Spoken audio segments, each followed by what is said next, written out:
Please log in. Administrator. Initializing. OK. Welcome back, Doctor. 今回の動画では、サイドストーリー、銀進コ列車と同時に実装されるオペレーター。多少仕事を手伝うのは構わないけど、エンシオディスとの連絡窓口はご勘弁願いたいわ。前衛オペレーター、レーゲンブレヒャーの紹介及び解説を行っていきます。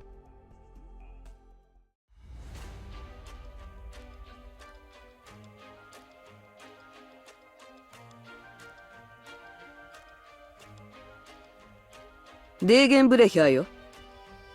これはコードネームかって？本名だと思ってくれて構わないわ。契約書は見せてもらったけど、私の仕事は護衛対象が変わった以外何も変わらないみたいね。レーゲンブレヒャーは現在はカランド貿易の総裁であるエンシオティス・シルバーアッシュのボディーガードであり、ロドスとはドクターとエンシオティスの間で締結した契約に基づいて無期限でオペレーターとして加入、現在は前衛オペレーターとして様々な任務で活躍しています。その正体はご存知の通り、類まれなる身体能力を持ってカジミエーシュメジャーを3連覇し、そのあまりの強さからメジャーからエンタメ性が欠如することを恐れた商業連合会によって追放された競技騎士である黒騎士その人です。実際にアーツが一切使えないということ以外は、すべてのパラメータが限界を突き破っているというような人物で、ほぼすべての武器の扱いに長けており、近接格闘においては彼女の右に出る者はいないというレベル。能力評価も卓越3つに、優秀が2つ、アーツ適性のみ欠落という、上を見るとアビサルハンターであるグレイディアくらいしかいないというほど。実際、任務の際に彼女がいれば他のオペレーターは、キャンプと変わらないと例えるほどの圧倒的な戦力を持ちます。にもかかわらず、おごることはせず、面倒見は非常に良く、カランド貿易の施設部隊であるチェゲッタも、彼女が訓練した様子。また、イエラグの住民たちからも非常に好かれており、姉さんと呼ばれて慕われていたようです。一方でイエラグに来るまでの彼女の人生は、まさに踏んだり蹴ったりというようなものでした。基地の通り、レーゲンブレヒャーはアーツを全く使うことができません。一般的にキャプリニーは、他の種族と比べるとアーツ適性が高い傾向にはあるのですが、レーゲンブレヒャーはその恩恵を一切受けることができなかったのです。アーツ適性は先天性のものであるため、いくら努力しようがアーツが使えない人は一切使うことはできません。そしてアーツが一切使えないという人は少ないながらも存在しており、これ自体は特におかしいことではなく、レーゲンブレヒャーがアーツを使えないというのも、何かの人体実験に巻き込まれただったり、身体に異常があるからという明言はされていないため、ただ単純に使えないだけというものでしょう。そして、アーツ適性による差別も存在し、特にアーツの教養が高いリターニアにおいて、アーツが使えないというのは差別対象としては、まさに格好の的だったでしょう。実際、リターニアでの彼女は孤児だったことが示唆されており、彼女の理想も、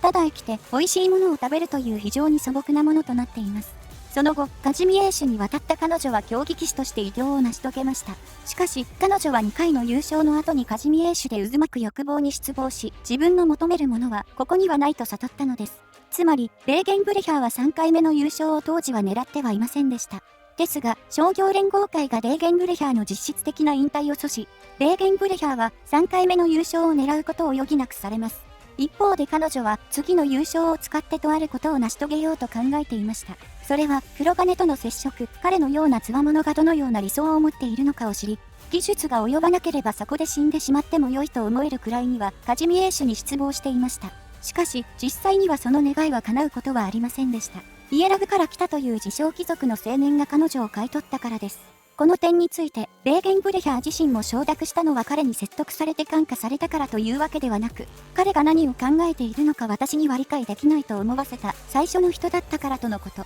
また、ドクターやロドスのことについてもよくわからないとのこと。曰く、シルバーアッシュを含めたよくわからない人たちは、理想の向かう先が自分のことではないからだとのことで、つまるところ、他者の願いを叶えることが理想だとしているため、自分の欲望で溺れ死ぬようなことがないので、このような人たちの結末がどうなるかがわからないという点に惹かれているようです。だからこそ、彼女はよくわからないシルバーアッシュやドクターたちのそばに立ち、彼らを守り、彼らを生きさせることを選んだとのこと。生きると美味しいものを食べるという自分にとっての理想だけを追い求めてきた身からすれば、他者の願いのために自分の身すらも犠牲にできる人たちのことに興味が湧いて仕方がないのでしょう。このように奇抜な考えを持っている一方で、彼女のイエラグでの生活は素朴なものとなっており、朝はエンシオティスとの仕事やチェゲッタの訓練があれば出かけ、なければ2時間ほどトレーニングをした後に書斎で本を読み、昼は近くの商店街で食事を済ませ、その後は農作業を手伝ったり、村の人たちの困りごとを解決し、特に何もなければ雪山に向かい、刺激を求めて散策。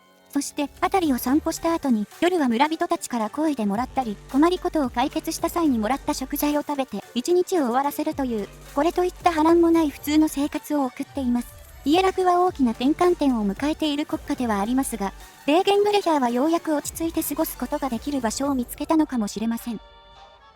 レーゲンブレヒャーのモチーフとなっている生物は、角の形を見るに、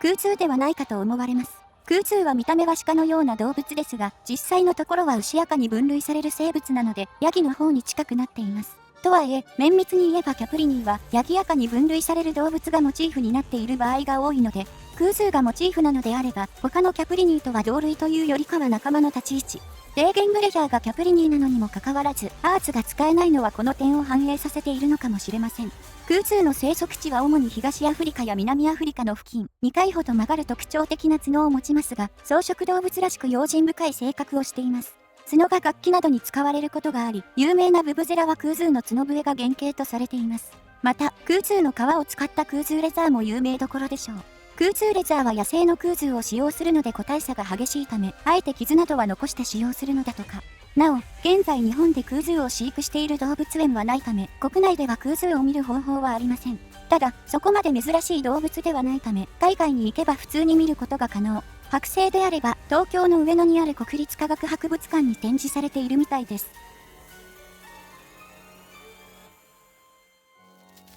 最初に学び終えたチェゲッタには、私がこの手で認定証を送ったのよ。あの時、みんないい顔をしてたわ。まさにこの船にいる人たちみたいにね。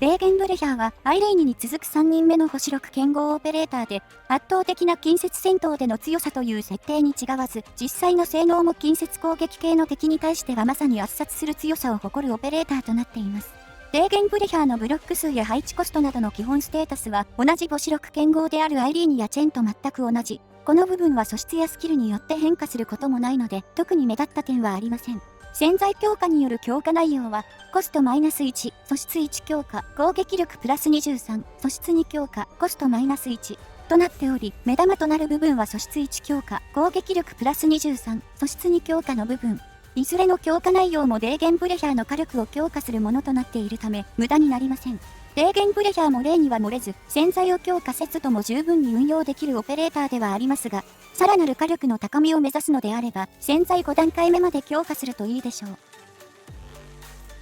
レーゲンブレヒャーの HP や攻撃力といったステータスは、同じ星6剣豪であるアイリーニと比べると攻撃力が低く、防御力は高め、チェンと比べると攻撃力は高く、防御力は低めという両者のちょうど中間のような性能となっています。HP に関してもちょうど中間あたりとなっているので、ステータスだけを見ればレーゲンブレヒャーがバランス型の剣豪と言えるでしょう。言い方を変えれば、特に目立ったステータスはないとも言えます。素質1はレーゲンブレヒャーが敵に物理ダメージを与える際、10% の確率でそのダメージの攻撃力が上昇し、対象に5秒間の戦慄状態を付与するという効果。発動確率自体は 10% と一見すると低くは見えますが、発動条件が攻撃ではなく、物理ダメージを与える時となっているため、常時2回攻撃となる剣豪であるレーゲンブレヒャーの場合は、1回の攻撃で2回の判定が行われることになり、実質的には1回の攻撃につき 19% の確率でこの素質が発動することになります。また、口述するスキル2とスキル3に至っては、この素質が確定で発動するため、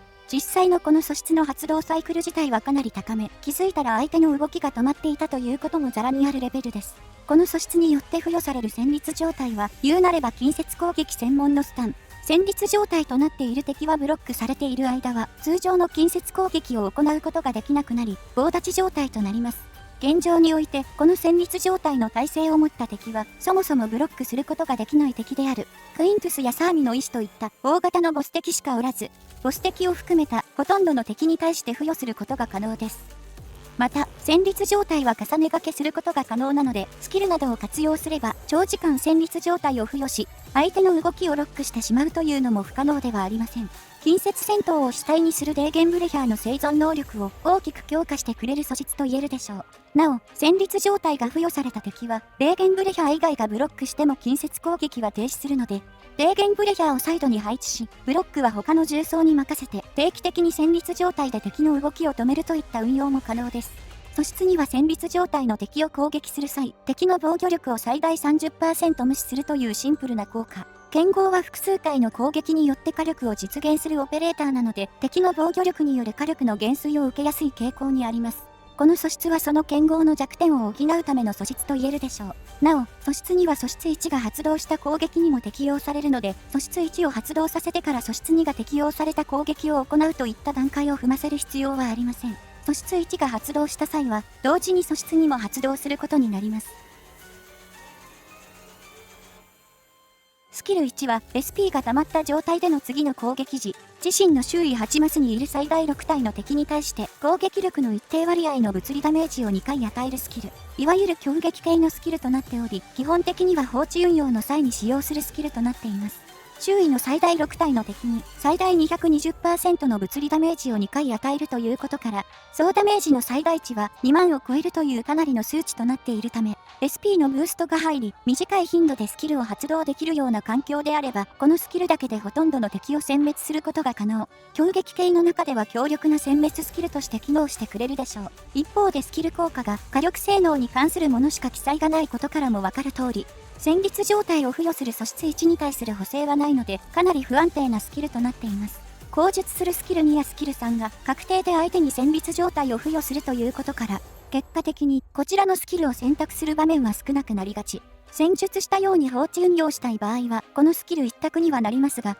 それ以外の場面ではこのスキルをスキル2やスキル3を差し置いて選ぶ必要はあまりないでしょう。以上のことや特化に必要な素材、特化による上昇率を鑑みてスキルレベルは、特化による伸びはいいため、運用するのであれば特化3推奨ですが、基本的にはスキル7で据え置いて、スキル2や3の特化が終わった後に、スキル1の特化を開始するという流れでも問題はありません。スキル2はスキル発動時、前方一定範囲内にいる最大6体の敵に対して、攻撃力の一定割合の物理ダメージを2回与え、ブロックされている敵であれば、3回の物理ダメージを与え、素質1の発動確率が 100% になるというスキル。3回攻撃となる条件であるブロックされている敵は、デーゲンブレヒャー以外がブロックしている敵も対象。上の映像であれば、サリアがブロックしている下の盾兵が、瞬時に2回の攻撃を受けたダメージ表記の後に、3回目の攻撃を受けた目印であるダメージ表記が少し遅れて表示されているのが確認できます。また、3回攻撃が発生する敵の数には上限は存在しないため、理論上は最大6体の敵に対して3回攻撃を行うことが可能です。そして、このスキルの最大の長所が素質1の発動確率が 100% に、つまり、スキル攻撃を受けた敵ユニットは必ず戦慄状態が付与されるという点。そして、戦術した通り、戦慄状態は重ね掛けすることが可能なので、連続で戦慄状態を付与することが可能です。つまるところ、タイミングをうまく合わせれば、相手を確実にロックすることができるというわけです。一方で発動に必要な SP は最小でも12となっているので、通常ステージでこのようなハメを発生させるには、チェーンやステインレスといった SP ブースト系のオペレーターのサポートは必須。通常ステージにおいては確実性はありますが、ややロマン寄りな運用にはなります。このスキルが最も輝く場面はやはり統合戦略でしょう。秘宝によって SP が大幅にブーストされれば、単独で常に敵を戦慄状態にすることができるだけでなく、乗算倍率系の単発スキルなので、青魔の缶詰といった攻撃力強化系とも非常に相性が良くなっています。そして、最も強力な点はこのスキルが昇進1の時点から使えるということ。つまり、強力な範囲殲滅を第1層から使えるので、序盤の殲滅力不足を全く感じなくなります。もはや、最初の雇用はデーゲンブレヒャーがあまりにも強すぎるというレベルで、無理な強襲でも挑まない限りはデーゲンブレヒャーを選択すれば、序盤に失敗するという場面はほぼなくなるでしょう。この傾向は統合戦略3でも同じ、まさに序盤に対して革命をもたらしたと言えます。スキル2はデーゲンブレヒャーのスキルの中では、条件が揃えば敵との殴り合いに最も強くなるスキルで、SP ブーストが重なれば、複数の敵を一切行動させずに一方的に攻撃を仕掛けるといったことが可能。これまでのハメといえば、特定の単体の敵のみを対象にしたものが中心でしたが、このスキルに関して言えば、レーゲンブレヒャーのみで複数の敵をはめることができるため、結果的に前線全体の耐久力の強化に貢献することが可能です。一方でネックとなるのがやはり発動に必要な SP の重さ。場合によってはスキル3よりもスキルサイクルが長くなってしまうので、このスキルを戦術の主軸に考えて使用するのであれば SP ブーストはほぼ必須でしょう。以上のことや特化に必要な素材、特化による上昇率を鑑みてスキルレベルは、統合戦略においては昇進1の時に使用することが多く、特化は意味をなさないので7で据え置くか、攻撃対象数が5体から6体に増加する特化1に強化するといいでしょう。スキル3はスキル発動と同時に攻撃範囲内にいる最大6体の敵を選択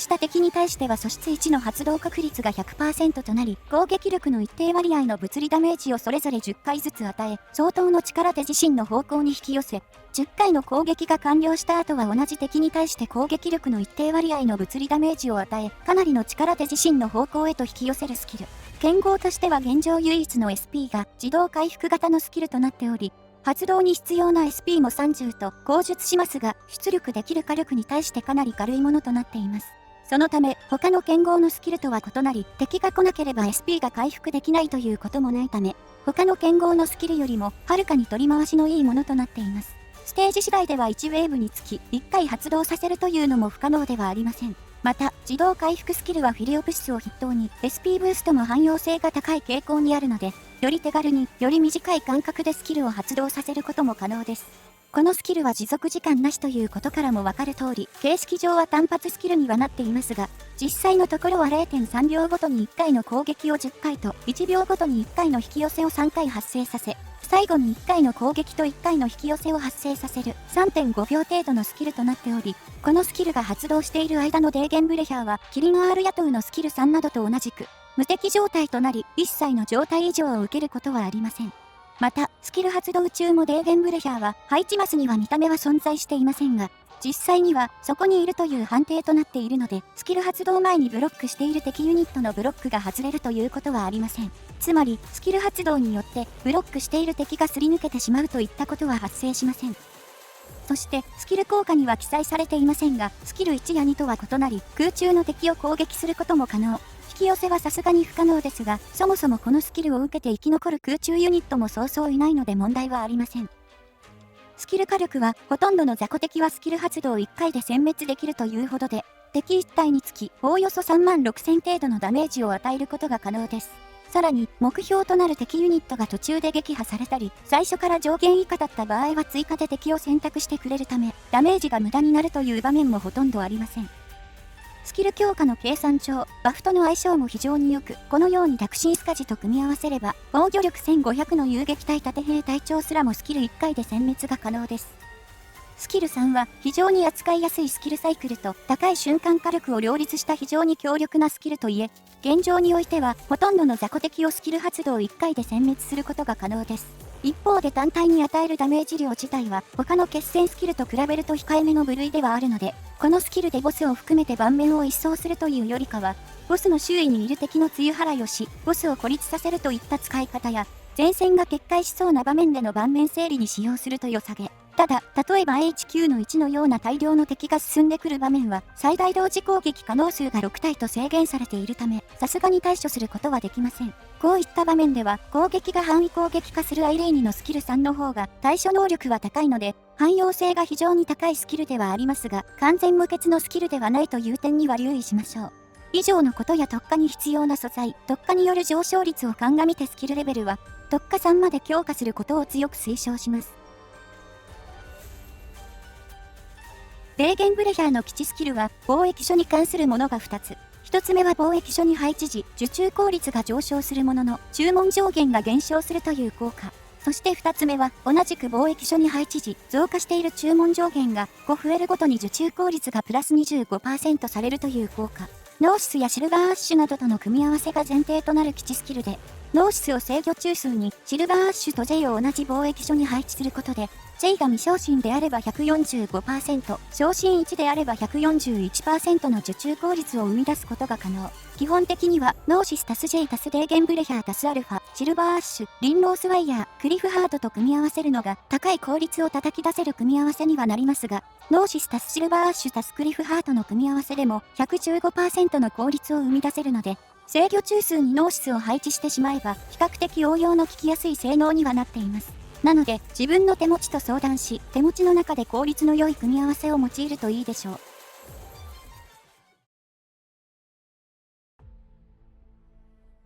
皆さん、もう一度防護装備の確認をお願いします。溶岩と安全な距離を保って、体調の報告は怠らないようにしてください。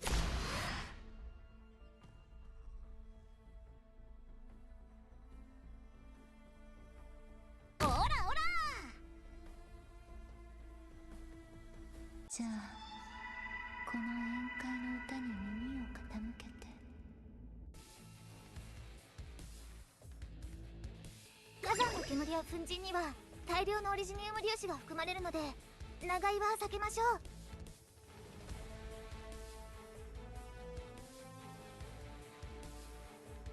チェーンソーのうなり声が聞こえる？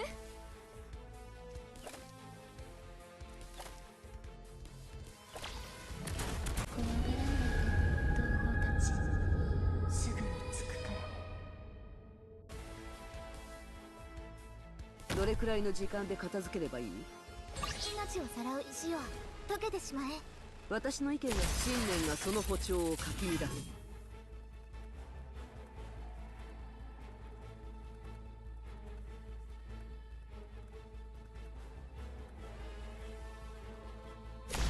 このチェーンソーで真っ二つにされたくなかったらさっさと投降しちゃって。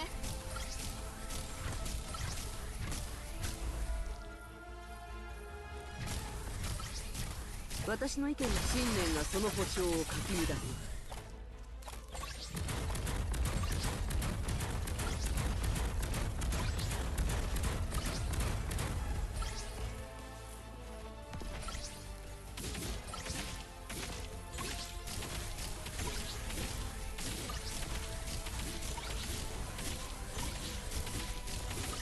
まだ考えてるね。完璧主義。その武器で名乗りを上げなさい。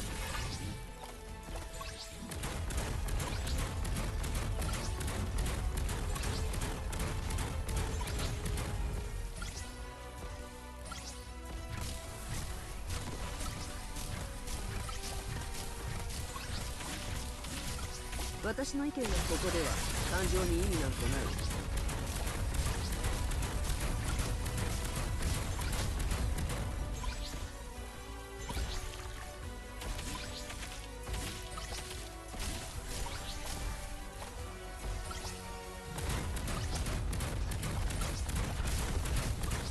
まだ考えていつまで過去に浸ってるの？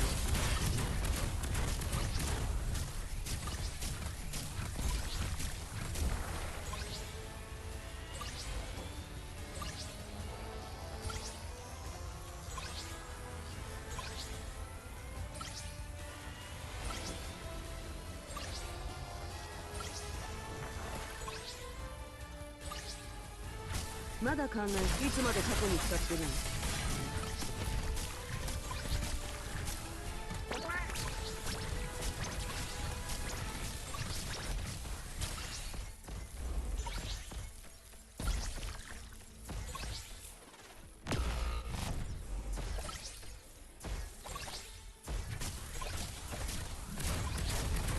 まだ考えて信念がその歩調をかき乱す。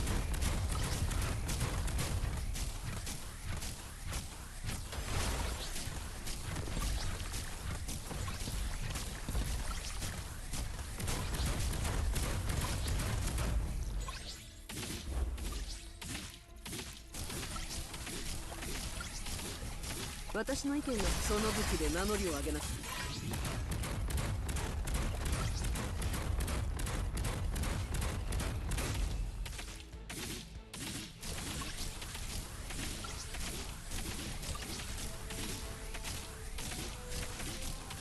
まだ考えてるね。完璧主義者か。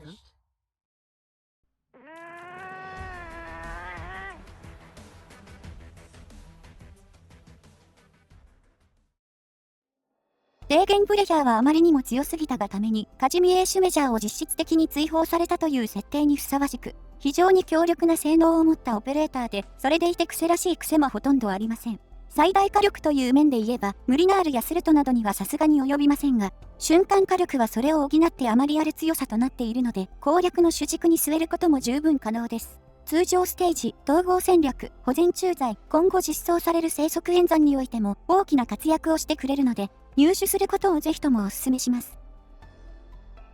各スキルの大まかな指標と特化優先順を紹介。レーゲンブレヒャーに関しては、ほとんどの場面で使用することとなるスキル3の特化が最優先。ほとんどのプレイヤーにとっては、基本的にスキル3を特化3まで強化するだけで問題はないでしょう。スキル1や2の特化は、基本的に統合戦略などでロマン的な運用をしたい方向けです。続けて専用モジュールの方も紹介。レーゲンブレヒャーの専用モジュールは、ほぼスキル発動時の火力の強化に重点を置いたものとなっており、素質1の発動確率が上昇するといった効果は存在しません。そのため、モジュールの性能としては、やや控えめな部類ではありますが、そもそもレーゲンブレヒャーの性能自体が非常に強力なので、強力なオペレーターの性能をさらに強化するという意味で付け得なモジュールと言えます。性能を大きく変えるようなモジュールではないので、必須とはしませんが、個人的には装備させることを強くお勧め、ステージも3まで上げることをお勧めします。以上で、レーゲンブレヒャーの紹介及び解説を終わります。この動画が良ければ、動画制作の励みになるので、チャンネル登録やグッドボタンを押していただけると幸いです。ご視聴ありがとうございました。あなたとエンシオディスに与えられた意味にすがって生きてる人も多いけど、あなたも彼と同じようにそれを楽しんでさえいる。でも私からすれば、自分のことには点で無関心な知り合いが一人増えただけなの。さて、そろそろ会議の時間だから、水でも飲んでシャキッとして。それから、動かないで。襟が曲がってる。